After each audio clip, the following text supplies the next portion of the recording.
Namaste everyone. Welcome to Ray Optics class.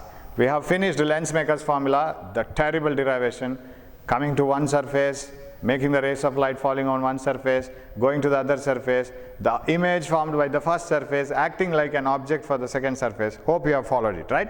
So now we will analyze that formula first. So in what way we have to understand the formula and what is the significance of that formula in many occasions. Now you have lenses made up of two surfaces, and this is the first surface, this is the second surface, and the surface is like this, its center is here, and this is another surface and its center is here, C2, right? And the formula goes like this. So I will color it. This is another surface and its center is C2 here, and the first surface is white one here, so it's here. And it's a thin lens. What do you mean by thin lens? Compared to the radius of both the surfaces, the thickness is very small for the lens.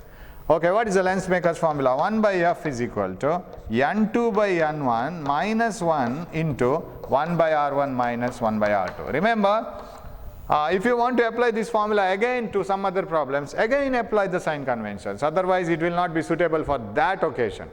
And another thing is, please put brackets here. Most of the students don't put bracket here. If you don't put the bracket, everything is gone, because it is n2 minus n1 minus into r1 minus r2. This has no connection with this one. You should have a bracket. And I can ask you to remember the formula like this. 1 by f is equal to nl by nm minus 1 into 1 by r1 minus 1 by r2. I can ask you to do it like this way also, where nl, refractive index of the lens, refractive index of the surrounding medium. That is better to understand. Suppose the surrounding medium is r, you will write it as 1. n minus 1 into r1 minus 1 by r1 minus 1 by r2. Okay, so this is the formula. So you can change it like this way also, but this is the standard formula that you have in CBSE book, NCERT book, but this is just for your information that this is lens, this is the surrounding medium. n2 is lens medium, n1 is the surrounding medium. Now, so if a lens is connected by all these terms like this, this 1 by f is called power of the lens, reciprocal of focal length. We are going to see that in detail later. Now, another thing is, what do you mean by focal length of a lens? There are two lenses in common. There are different types of lenses, but we will study two lenses in common. One is convex and another is concave. If a thin lens is taken and if parallel rays are incident on a lens, very close to the principal axis, actually these rays should be very close to the principal axis, then after refraction they are converging at a point, and this point is called focus. They really converge outside the lens after on the other side, and this length is called focal length. What do you mean by focal length of a concave lens? In a concave lens, if you incident parallel rays of light which are parallel to the principal axis and very close to the principal axis like this, then they will diverge like this. This is a diverging lens in air. So they will diverge in such a way that after diverging, they appear to come from a common point here.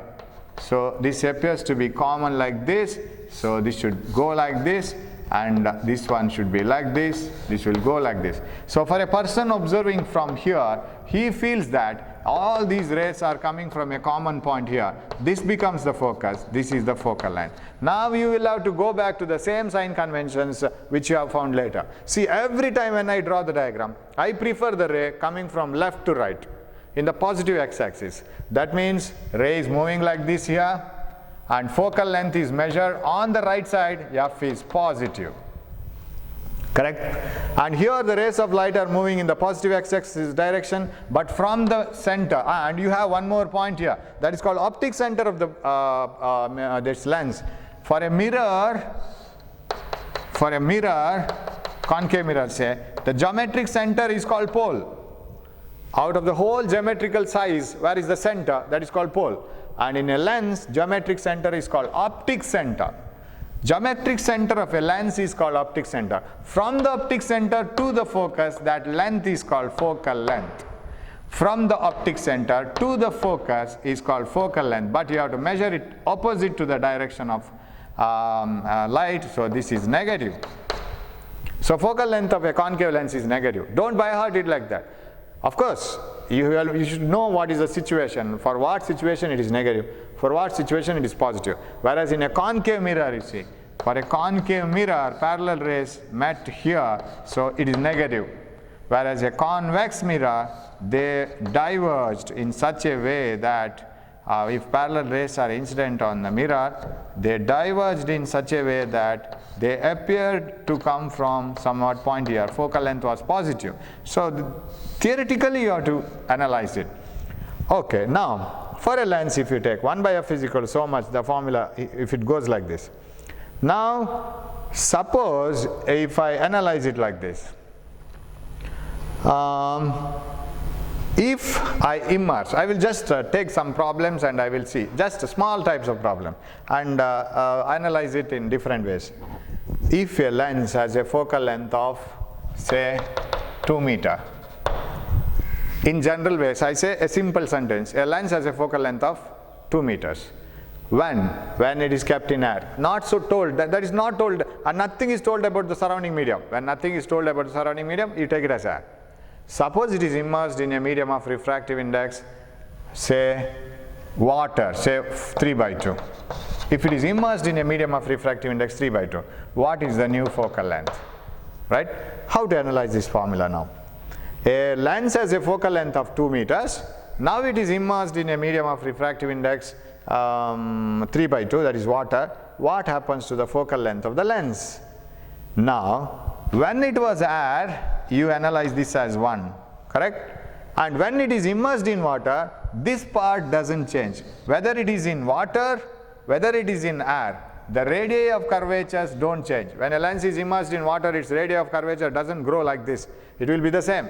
So R1 and R2 will remain the same. So what is 1 by R1 minus 1 by R2? It doesn't change. It remains the same. So this part remains the same. What about this part? What happens to this part? Same thing happens here also. Now this part, this which was 1 when it was in air, now raises because it is 3 by 2, 1.5. When this raises from 1 to 1.5, what happens to the answer? Answer decreases. When answer decreases, the difference decreases. Suppose it was 2 minus 1, now it is say something like 1.8 minus 1, answer will be less. So totally this answer will decrease when the surrounding medium refractive index increases, and it will never become negative. Of course there is a chance of becoming negative, but before becoming negative we will analyze it. So if a convex lens kept in air has a focal length of 2 meter, once it is immersed in water, this bottom portion or the denominator increases, the total answer decreases, difference decreases, 1 by f decreases, right? If this decreases, of course this is a constant, if this total answer decreases, 1 by f decreases, focal length increases. That is how we have to analyze it. That is the beauty of this formula, and so both will take a role in deciding the focal length of the lens. So in theory exam, if you get a question that will be like this: on what factors focal length of a lens depends? Focal length of a lens depends on refractive index of the lens medium, that means the material of the lens, refractive index of the surrounding medium, and radii of curvatures of the two surfaces of the lens. This is called lens maker's formula because doctor will prefer this one, you will select these two. Of course there is no chance of selecting other one. Here this should be one because you will wear the spectacles only in air. So this is one, this you will select. Lens maker will choose this one in order to get the same focal length using this medium. So that is why it is called lens maker's formula. Okay, now we will move on to the power of a lens. What do you mean by power of a lens? Power means the ability of the lens to converge or diverge the rays of light. I will take one example. Any medium has the ability to bend the rays, right? And now suppose I take a convex lens of focal length, say 2 meters. What do you mean by that? A convex lens of focal length 2 meters. If you incident parallel rays of light, then the rays of light will meet at a distance of 2 meters from the lens. This is the focus and this is the focal length. This is the optic center. Optic center to focus. All the distances are measured from the optic center now. That is a point in the geometric center of the lens. Okay. Now, suppose I take one more lens. Rays of light are incident on this lens, and this lens is having a focal length of 5 meters, say. The rays of light meet at a distance of 5 meters, and they take a little more distance to get focused. Whereas this lens can focus the rays immediately. This lens can focus the rays very slowly, because they are not bent too much. They are bent a little bit less compared to this one. Compared to this one, they are bent little bit less, so they meet at a larger distance. Now, in terms of bending ability, which lens has more ability to bend? This lens. A lens which has less focal length means it can bend the rays too much and make them to get focused quickly. A lens with more focal length means it is bending the rays little bit and making them to get focused at a larger distance. Its ability of bending is less. That means focal length and bending ability are inversely proportional. Bending ability is power. So power is the reciprocal of focal length. Reciprocal of focal length is called power. It is the ability of the lens to bend or converge or diverge the rays. This lens has more ability to converge.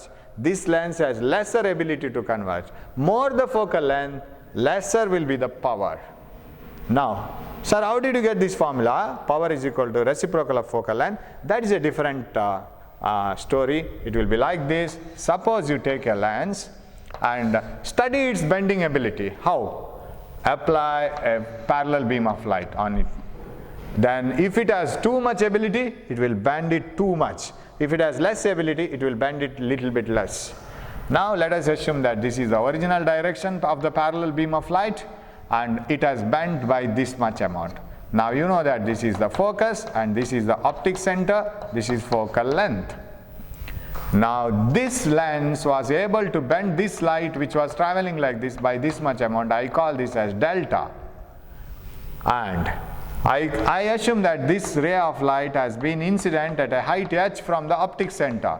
From the lens is in the form of a circular object, and from the center and to the height where the ray is hitting the lens, I take it as h. This is h.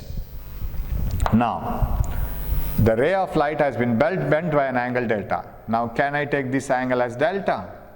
It is also delta, alternate angle, same it is, parallel lines and a bisector, delta. Now, what is tan delta? If you take this, tan delta is opposite side by this adjacent side, focal length. Now, if you analyze this condition and if you try to make this simpler and simpler, that is, this ray of light is very, very close to the principal axis, right? If I take a situation like this, very thin lens and a ray which is very close to the principal axis and it has bent like this, and the angle will be very small, delta. And this angle is also same, and that will also be very small. When delta is very small, what you can write? Tan delta can be written as almost equal to delta. When you know that when theta is very small, tan theta is almost equal to theta, sin theta is almost equal to theta, but cos theta is almost equal to 1. So tan delta is almost equal to delta. So shall I write delta is equal to h by f? Now what is delta is equal to? Suppose h is equal to unity. What do you mean by unity? I will select a distance where this ray is incident, height from the optic center, where it is incident. I'll take this height as unity, either 1 meter, 1 centimeter, 1 millimeter, anything, according to my convenience. If h is unity, what is delta? It is 1 by f. Let us take this as a standard one. All of us, if you want to get the ability of the lens to converge or diverge the rays, let us select a ray of light at a common height from the optic center. Let us make it unity, 1 millimeter say, or 1 centimeter, or 1 meter. If it is made unity, then delta is equal to 1 by f, and that is called power. Power of a lens, this itself is power. This is power. From here we were able to come up to this. Now this is the most simple thing to calculate power. Power of a lens is the tangent of the angle through which a parallel ray of light is bent.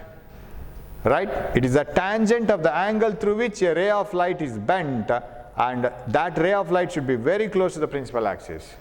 So tangent of the angle through which a parallel ray of light is bent towards its principal axis.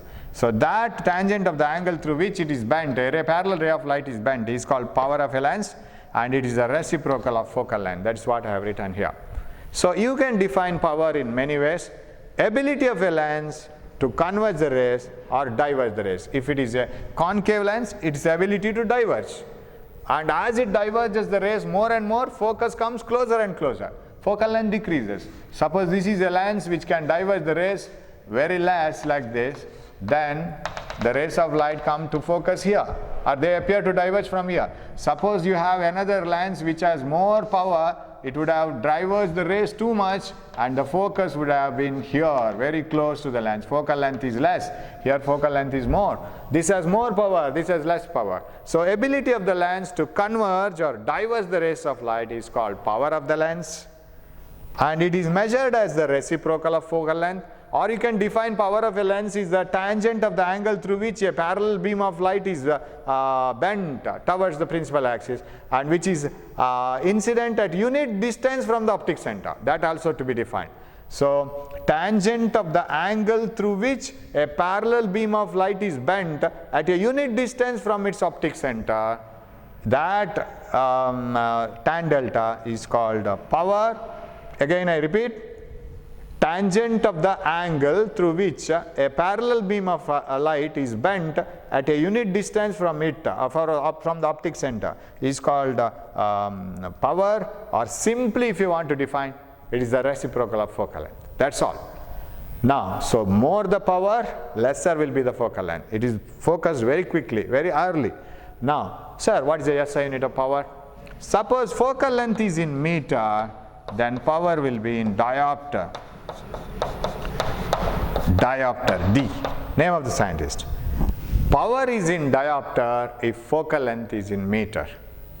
Then, so suppose, but here there is a more chance of going wrong. Sometimes they will say focal length of the lens is 20 centimeter. What is its power? We will write 20 centimeter. We will calculate the power. Of course, that is not wrong, but giving diopter is wrong. Diopter unit will be given for the power only when focal length is in meters. Suppose the focal length of a lens is 20 centimeter. What is its power? Power is equal to 1 by 20 centimeters, 0.2 meters. That is equal to 5. Because you know that 1 by 5 is 0.2. So you can write it as 1 by 5, 0.2. 5 goes to the numerator, 5 diopter. This is the thing related to the power of a lens. Now, so in that case, I was discussing about this 1 by f equal to NL, N2, lens medium, surrounding medium, minus 1, bracket, 1 by R1 minus 1 by R2. Suppose a lens is immersed in water, lens having a focal length of f. If it is immersed in water, what happens to the focal length?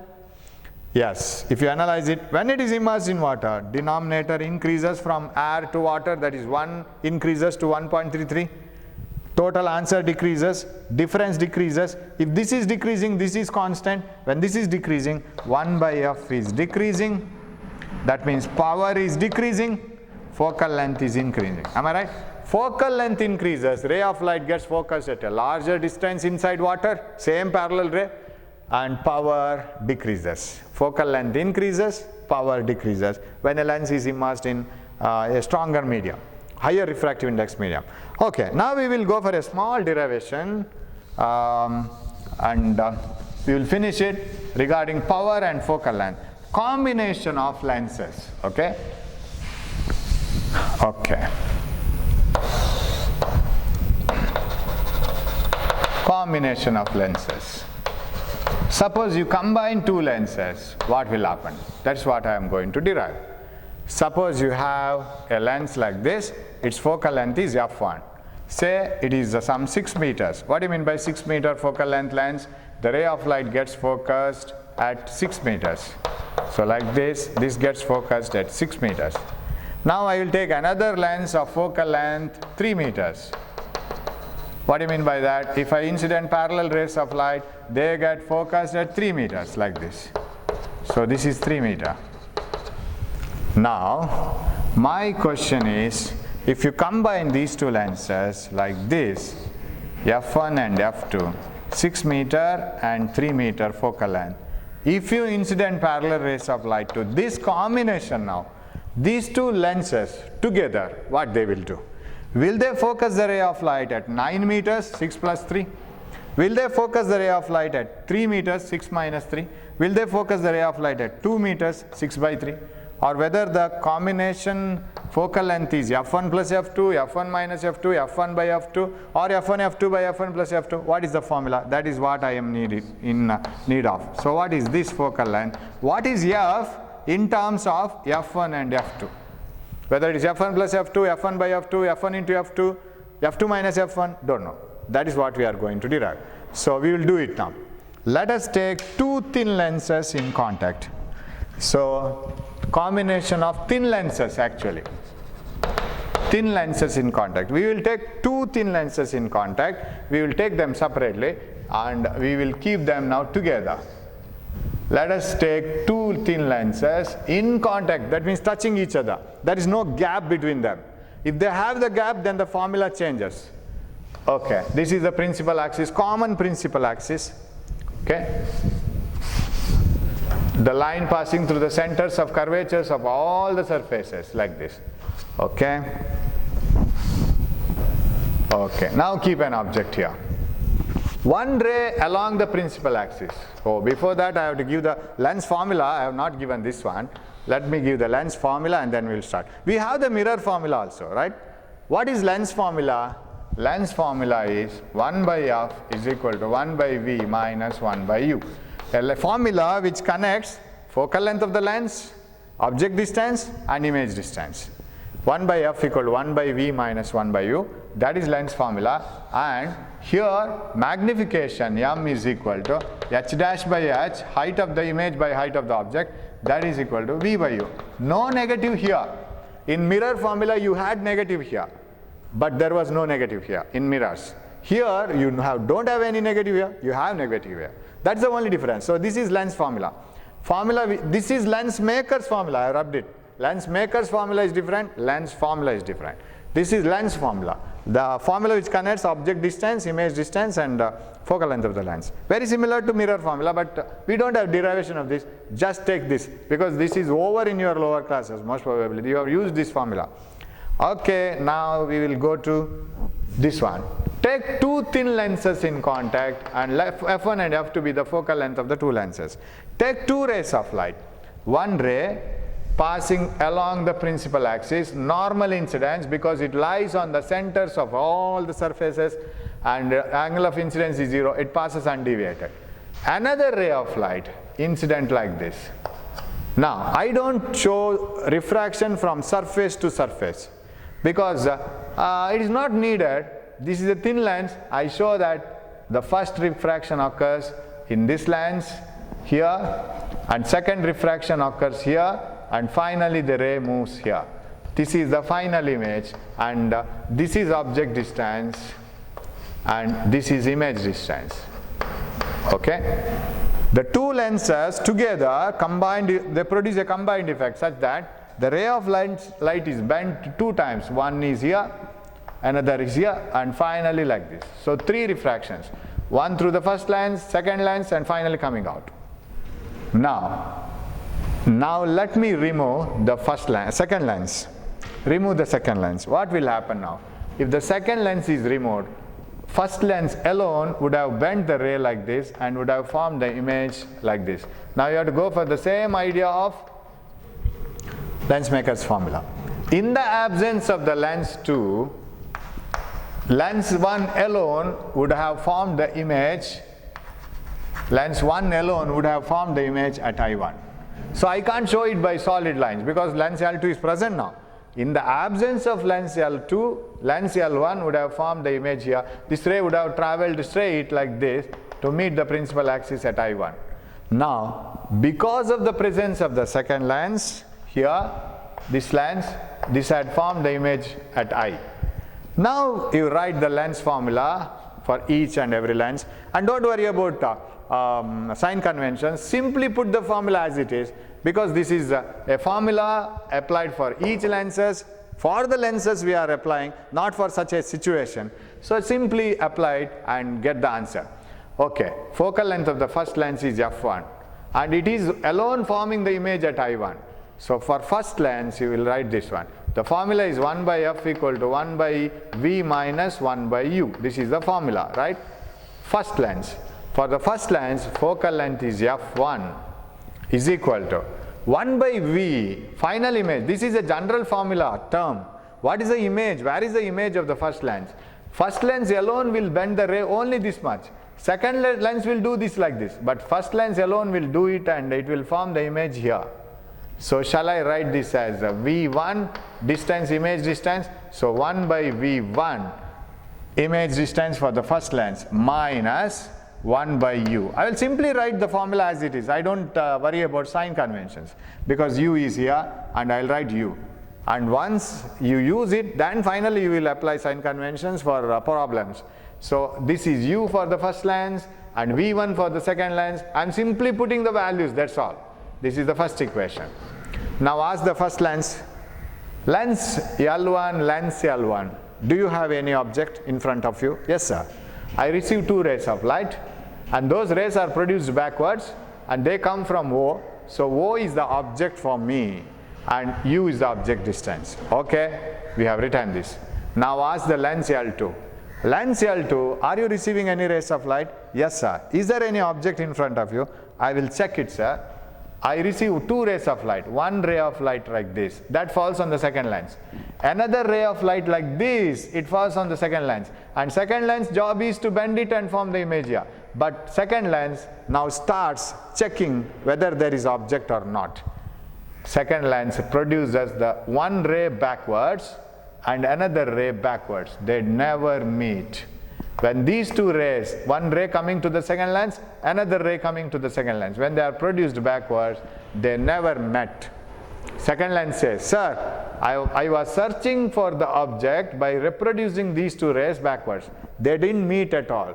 I am confused now. Shall I produce it on the other side? Yes, produce it on the other side. They meet here.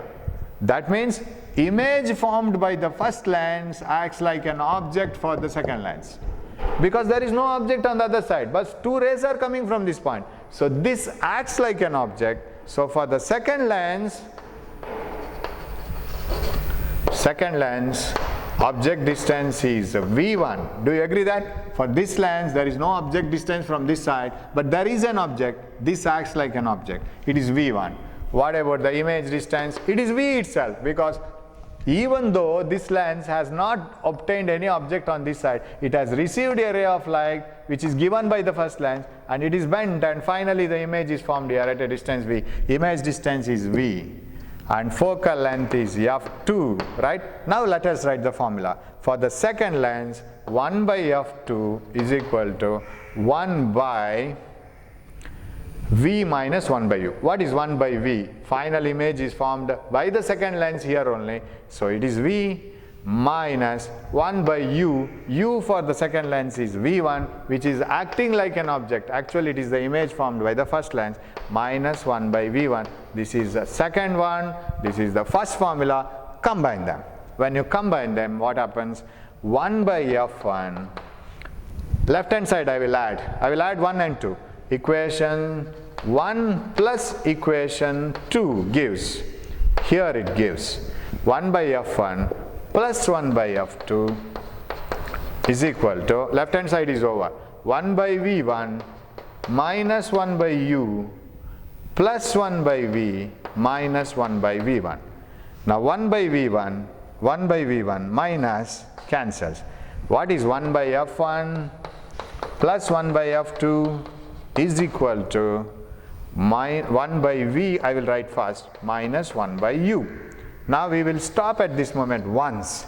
We will analyze it now. What is this now?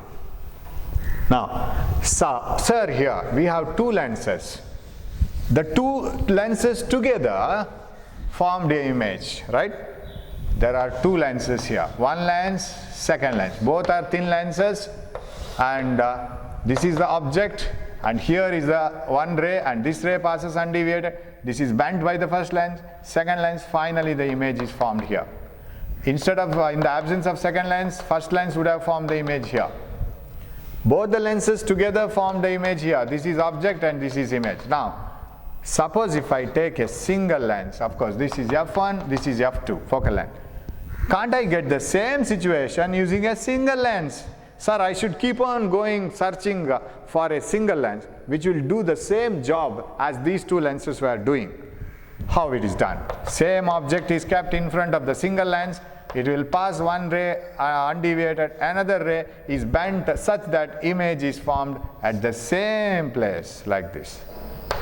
If f is the focal length of this lens, what is the formula for this lens? Formula for this lens is same, 1 by f is equal to 1 by v minus 1 by u, and because u and v are same values, I call this as equivalent lens. What is equivalent lens? Equivalent lens is one single lens which will alone form the image as produced by the two lenses in the combination. So either use these two lenses together or use this lens as a single one. Then what the formula these two lenses together give, same formula will be given by this. So if this formula is the formula for the single lens which is producing the same effect as the combination, why can't you compare this? This is 3, say this is 4. Compare this one. The combined effect of this is producing the same image. Here, single lens alone is forming the same image. So this single lens is replacing the effect of these two. So compare this one. This side and this side are same, right hand sides. Now shall I write it as 1 by f? 1 by f is equal to 1 by f1 plus 1 by f2. So it was not f1 plus f2, it is not f2 minus f1, it is not f1 into f2, f1 by f2, it is this one. Now if there are three lenses, of course, plus plus plus.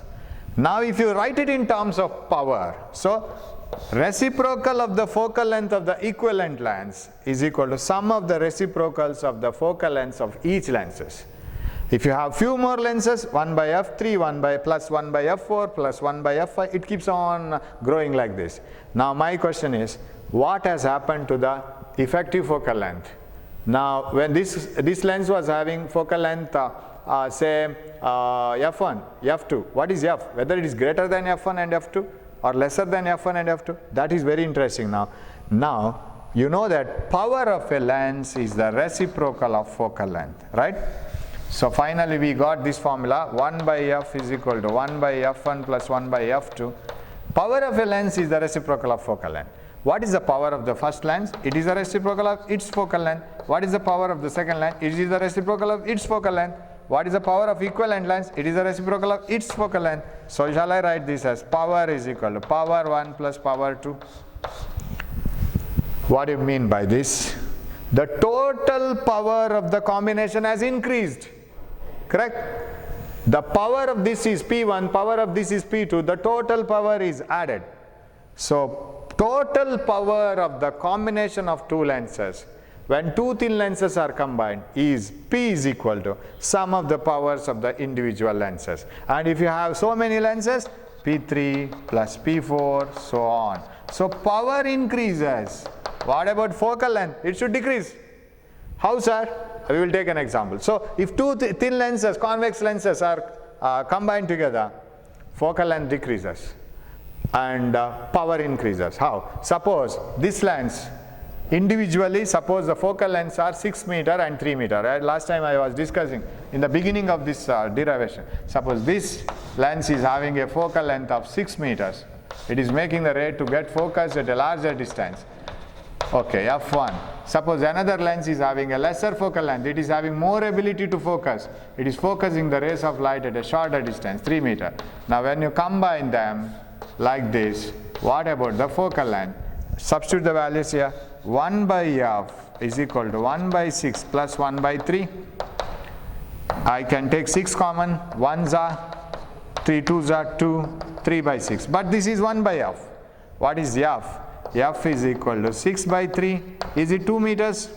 What do you mean by 2 meters? It is lesser than 6, lesser than 3, lesser than both.